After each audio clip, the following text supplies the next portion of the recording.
আজকে আমরা শুরু করছি ভেরিয়েবল দিয়ে। ডার্ট প্রোগ্রামিং এর একটা অংশ হচ্ছে ভেরিয়েবল। ভেরিয়েবল কি এটা বোঝানোর জন্য আমরা এখানে একটা পিকচার রেখেছি, দেখতে পাচ্ছেন। এখানে এটার নাম হচ্ছে ডেটা, আর এই ডেটাকে একটা বক্সের মধ্যে বা একটা কিছুর মধ্যে, একটা বক্সই ধরেন, একটা বক্সের মধ্যে রাখা হচ্ছে, এটার নাম হচ্ছে ভেরিয়েবল। আসলেই ভেরিয়েবলটা এমনই, ঠিক আছে। এইটা আবার মানে অন্য জায়গায় কাজ করবে এই বক্সটা। আমি আরো সহজ করে যদি বোঝাই, কয়েকটা বিষয় মানে কয়েকটা জিনিস ধরেন, জিনিস, এই জিনিসগুলাকে আপনি একটা বক্সের মধ্যে রেখে দিলেন, এটাই হচ্ছে ভেরিয়েবল। মানে কয়েকটা ডেটা আপনি ভেরিয়েবলের মধ্যে রেখে দিলেন, পরবর্তীতে এই ভেরিয়েবলের নাম ধরে আপনি ভিতরের জিনিসগুলোকে অ্যাক্সেস করতে পারবেন বা ব্যবহার করতে পারবেন, ঠিক আছে। আরো যখন প্র্যাকটিসে দেখাবো তখন সহজ লাগবে। আচ্ছা, এবার আসুন ডেটা টাইপ, ঠিক আছে। ডেটা অনেক ধরনের হয়। ডেটা বলতে আমি বুঝাচ্ছি টেক্সট, লেখা লেখা, ঠিক আছে। এটা অনেক ধরনের হয়, যেমন এই যে এখানে কিন্তু ধরনগুলো সব আছে।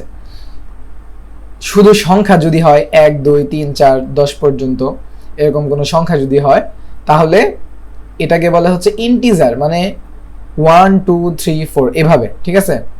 আর এগুলোর সাথে যদি দশমিক আসে, যেমন 1.5 10.5 এরকম যদি দশমিক সহ আসে, তখন ওইটাকে আবার বলে ডাবল, ঠিক আছে। এগুলা আপনারা জাস্ট একটু চোখ দিয়ে দেখে রাখতে পারেন, উচ্চারণগুলো শুনে রাখতে পারেন, মুখস্থ করার কোনো প্রয়োজন নাই আপাতত, এমনিতেই মুখস্থ হবে পরবর্তীতে। এগুলোর নাম হচ্ছে ইন্টিজার, যেগুলোর মধ্যে শুধু সংখ্যা থাকে 1 2 3 4 এগুলা। আবার যেগুলোর সাথে দশমিক থাকে, ঠিক আছে, সংখ্যার সাথে দশমিক, ওইগুলোকে বলা হচ্ছে ডাবল। আবার যেগুলো টেক্সট, মানে একটা লেখা, ধরেন এ থেকে জেড পর্যন্ত যেই লেখাগুলো আছে, টেক্সটগুলো আছে, এইগুলাকে বলা হচ্ছে স্ট্রিং, ঠিক আছে। এগুলা কয়েকবার শুনলে পরবর্তীতে সহজ লাগবে, এখন একটু কঠিন লাগতে পারে শব্দগুলা। তো এটাকে বলা হচ্ছে স্ট্রিং। আবার অনেক সময় আমাদের এই জিনিসটা প্রয়োজন পড়ে, এটার নাম হচ্ছে বুলিয়ান, এটাকে সংক্ষেপে বলা হচ্ছে বুল, ঠিক আছে। এটার মধ্যে কি থাকে? এটার মধ্যে থাকে হচ্ছে ট্রু এবং ফলস, সঠিক মানে সত্য নাকি মিথ্যা।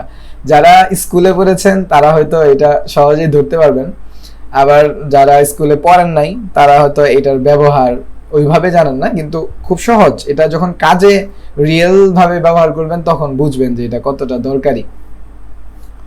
তো এই হচ্ছে ট্রু ফলসের, এটাও মানে এই সবগুলা হচ্ছে ভেরিয়েবলের টাইপ, ঠিক আছে। এই যে ডেটাগুলার টাইপ এগুলা, তো এই সবগুলারই কিন্তু আবার ভেরিয়েবলের মধ্যে রাখা যায়, মানে বক্সের মধ্যে রাখা যায়। তো এটা আমরা প্র্যাকটিসে দেখব। এরপরে হচ্ছে লিস্ট। আপনি একটা লিস্ট বানাতে পারবেন, যে লিস্টের মধ্যে আপনি যে 1 2 3 এক প্রত্যেকটা কিন্তু সংখ্যা আলাদা আলাদা ভাবে, একটা লিস্টের মধ্যে অনেকগুলো। লিস্ট বলতে আমরা কি বুঝি, যেমন একটা বাজারের লিস্ট করতেছে, চাল ডাল হাবিজাবি এগুলা কিনতে হবে, এমন না। তো এখানেও এরকম লিস্ট করা যায়, যেটার মধ্যে অনেকগুলা ডেটা বা লেখা রাখা যায়। আবার ম্যাপ আছে। ম্যাপ এটা বুঝবেন, কোনো সমস্যা নাই।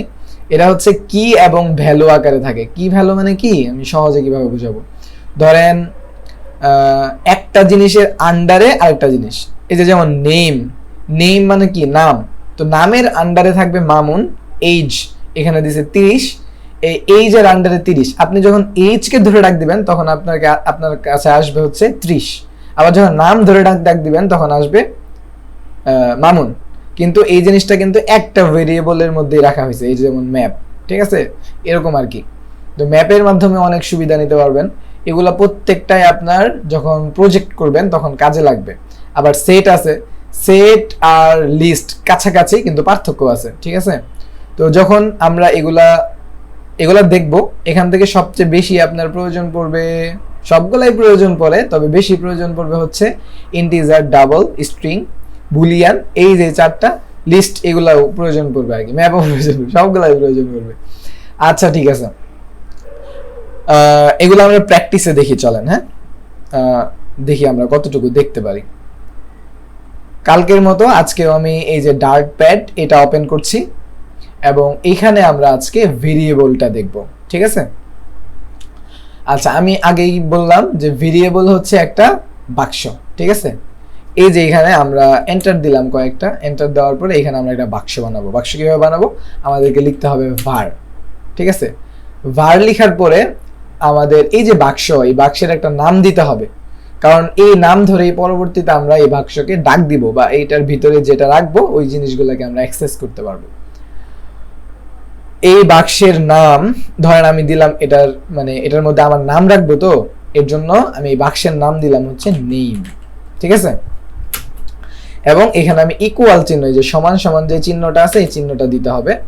এরপর এখানে যেহেতু আমার নাম রাখবো মামুন, যদি আমি এইভাবে লিখি তাহলে এটা লাল বাতি জ্বলবে। কারণ কি, গতকাল আমরা দেখেছিলাম যে যখন আমরা কোনো টেক্সট লিখি এটার পাশে অবশ্যই কোটেশন দিতে হবে।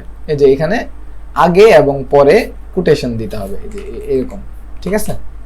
এটা না, এটা যখন আমি কোটেশন দিয়ে দিলাম তখন কিন্তু নিচের যে একটা লাল কালার দাগ এটা কিন্তু চলে গেছে, তার মানে বর্তমানে আমার এখানে সঠিক আছে। আচ্ছা, এবার যখন আমার এখানে সঠিক দেখাচ্ছে তখন এই যে আমার বক্সের নাম বা ভেরিয়েবলের নাম, এই নামটা ধরে আমি ডাক দিতে পারবো। কোথায় ডাক দিব, এই যে মেইন ফাংশনের মধ্যে গতকাল আমি এখানে নাম লিখে রেখেছিলাম, এটা বাদ দিয়ে আমি ভেরিয়েবলের নামটাকেই ধরে ডাক দিলাম, প্রিন্টের মধ্যে বসিয়ে দিলাম। আমার কিন্তু কোনো জায়গায় লাল বাতি জ্বলছে না, তার মানে আমার কোড সঠিক আছে, ঠিক আছে। এবার যদি আমি রান বাটনে ক্লিক করি, এখানে খেয়াল করুন, এখানে কিন্তু মামুন অর্থাৎ এই যে বক্সের ভিতরে আমি যেই লেখাটা লিখেছিলাম এটা এখানে প্রিন্ট হয়েছে। এবার আপনারা বলতে পারেন যে আগেও তো এখানে আমি লিখতে পারতেছিলাম, তাহলে আমার এক্সট্রা করে এই ভেরিয়েবল বা বক্সের ভিতরে যাওয়ার দরকার কি? দরকার আছে, ঠিক আছে। অনেক অনেক জায়গায় এটা দরকার পড়বে। যেমন আমি সহজে একটা উদাহরণ দিই, যেমন কোন সিচুয়েশনে আপনার এটা লাগতে পারে। ধরেন আপনি এখানে প্রিন্ট করেছেন, আপনি এখানে ধরেন প্রিন্ট করেছেন 3 বার, ঠিক আছে। এই যে এখানে একবার করেছেন, এখানে একবার করেছেন। 3 বার বলতে আমি বোঝাচ্ছি যে আপনার এমন সিচুয়েশন হতে পারে যে একই জিনিস আপনার 3-4 জায়গায় বা 3-4 স্ক্রিনে লাগতেছে, একই জিনিস মামুন নামটাই 3-4 স্ক্রিনে লাগতেছে, ঠিক আছে। এখন এই যে আমি যদি রান করি, দেখেন আমার কিন্তু 3 বার প্রিন্ট হবে, যে এখানে 3 বার প্রিন্ট হয়েছে, ঠিক আছে। এখন এখানে যদি মামুন লেখা থাকতো, আমি যদি একটু পরিবর্তন করতে যাই, যেমন এখানে আমি মামুনের শুরুতে মাহবুব লিখতে চাই, মাহবুব, এরকম মাহবুব লিখতে চাই, এখন কিন্তু এই 3টার মধ্যে অটোমেটিক্যালি পরিবর্তন হয়ে যাবে, ঠিক আছে। এখানে যদি আমি রান করি, দেখেন সবগুলাই মাহবুব মামুন আসবে এবার, এই যে দেখেন, ঠিক আছে। এবার কিন্তু সবগুলাই মাহবুব মামুন আসছে।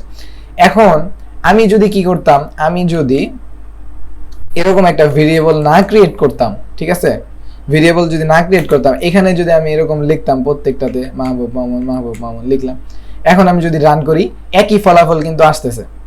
কিন্তু সুবিধাটা হলো যখন আপনি ভেরিয়েবল করছিলেন এক জায়গায় পরিবর্তন করলে সব জায়গায় পরিবর্তন হইতো, কিন্তু এখন আপনি যদি ধরেন আমি খালি মামুনটা রাখতে চাই, মাহবুব কাটতে চাই না, তাহলে আমার 3 বার এগুলা কাটতে হবে বা পরিবর্তন করতে হবে 3 বার, ঠিক আছে। এই যে হ্যাসেল প্রোগ্রামিং হচ্ছে জিনিসটাই হচ্ছে আপনি প্রত্যেকটা বিষয়কে যত সহজ করতে পারেন মানুষের জন্য। একটা অ্যাপ কেন বানানো হয়, এই অ্যাপের মাধ্যমে হয়তো মানুষের প্রয়োজন পুরা হবে। যেমন এক সময় মানুষ খাতা কলমে হিসাব করতো, আপনি একটা আয় ব্যয় হিসাবের জন্য অ্যাপ বানাইলেন, ঠিক আছে, মানুষের জন্য সহজ হইলো, যেখানে যাইতেছে সেখানে হিসাবটা লিখে ফেলতে পারতেছে পকেট থেকে মোবাইল বের করে, এরকম আর কি। এখন দেখলেন, বুঝলেন যে ভেরিয়েবল থাকলে কি সুবিধা হয়েছিল, আমি এক জায়গায় পরিবর্তন করলাম, সব জায়গায় অটোমেটিক্যালি পরিবর্তন হয়ে গেছিল, ঠিক আছে। কিন্তু আমি যদি এখন আবার মাহবুব লিখতে চাই, প্রত্যেকটার ভিতরে আবার মাহবুব লিখতে হবে। আর ভেরিয়েবল থাকলে এক জায়গায় শুধু আপনি মাহবুব লিখতেন, 100 জায়গায় যদি এটা ব্যবহার হইতো অটোমেটিক্যালি 100 জায়গায় পরিবর্তনটা হয়ে যাইতো অটোমেটিক্যালি, ঠিক আছে। ওকে, আজকে জাস্ট ভেরিয়েবলটা দেখাইলাম, আর ডেটা টাইপ সম্পর্কে আরও আলোচনা করব, কোনো সমস্যা নেই। তবে আজকে আর বাড়াতে চাচ্ছি না, এতটুকুই থাকলো। আপনারা প্র্যাকটিস করেন, এই যতটুকু দেখাইলাম এতটুকু প্র্যাকটিস করে মানে কভার করে ফেলেন। আবার দেখা হবে নতুন ক্লাসে। আসসালামু আলাইকুম।